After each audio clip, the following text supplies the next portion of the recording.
नमस्कार, मैं संजय कुमार। आप देख रहे हैं आज का भारत लाइव न्यूज। छठ महापर्व समाप्त होते ही बिहार में चुनाव का गहमा गहमी शुरू हो गया है। आज महागठबंधन ने आरजेडी ने मैनिफेस्टो जारी कर दिया।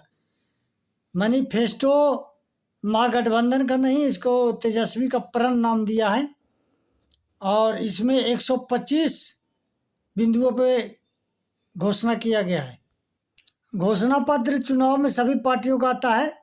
अभी कल एनडीए का भी आएगा, लेकिन यह सिर्फ एक फॉर्मेलिटी मात्र है, क्योंकि चुनाव बाद न जनता इसको पूछती है कि आपका मैनिफेस्टो कहाँ गया, और न ही नेता इसको बता पाएंगे क्या। 125 अभी किसी भी आरजेडी या महागठबंधन नेता से पूछ दे तो ये नहीं बता पाएगा बिना पढ़े कि मैनिफेस्टो में क्या है। अभी भी चुनाव से पहले भी, चुनाव के बाद तो एक कूड़ेदान में चला जाता है। सिर्फ महागठबंधन की बात नहीं है, कोई भी दल मैनिफेस्टो बनाता है, लेकिन मैनिफेस्टो में दो बात है जो महत्वपूर्ण है। ऐसे 4-5 न्यूज़ है जो मैं सुनाऊंगा आपको।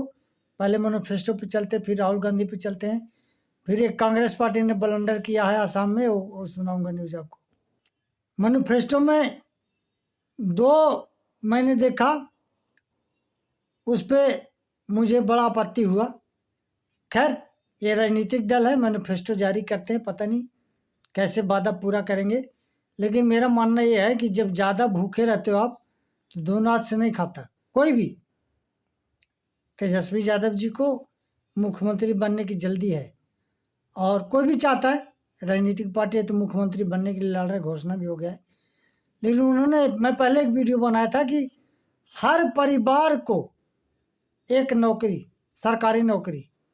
मैंने पहले ही बताया था कि बिहार में जो सर्वे हुआ है दो साल पहले, नीतीश कुमार जी ने करवाया था, आरजेडी गठबंधन से सरकार चली थी उसमें, तो 3,76,00,000 परिवार है। 3,76,00,000। हमारे बिहार में सरकारी नौकरी कितने हैं? 20 लाख।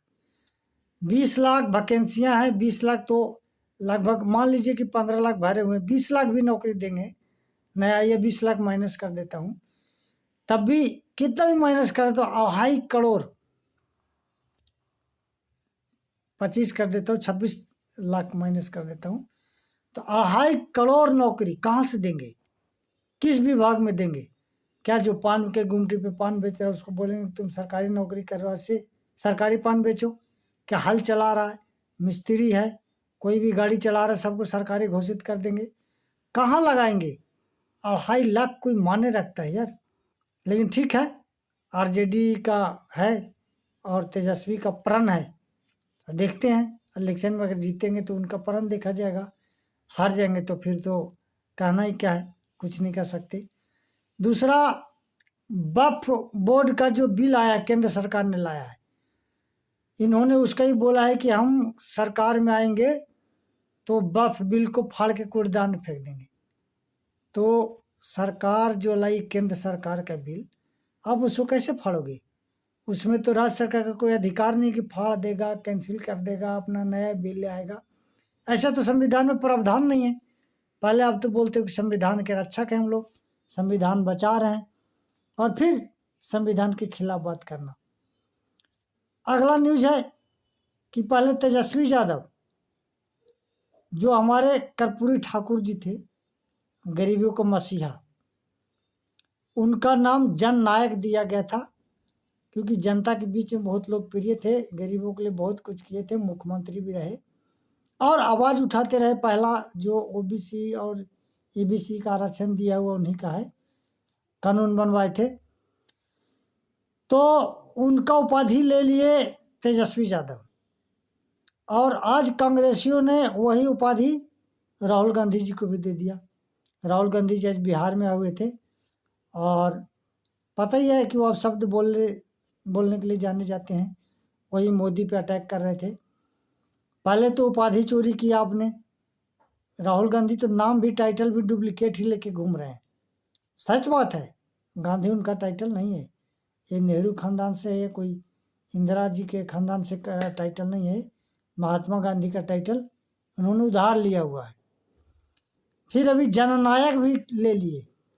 तो भाई देश के लिए या राज्य के लिए तेजस्वी यादव और ये राहुल गांधी ऐसा कौन सा काम कर दिया आपके जननायक हो गए?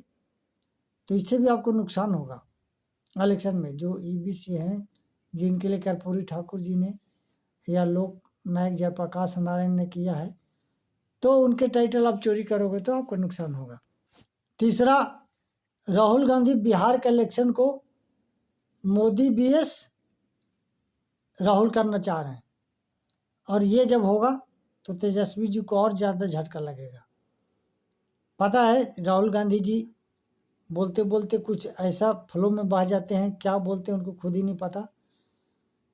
अभी तो जननायक बन ही गए हैं। बोले कि मोदी अभी नाचेगा, बोलोगे तो मोदी नाचेगा। और जमुना माता जो धार्मिक नदी है, गंगा जमुना सरस्वती कावेरी सरजू जो भी हैं, तो बोला कि वो जमुना बोलते हैं बीजेपी वाले, वो तालाब है।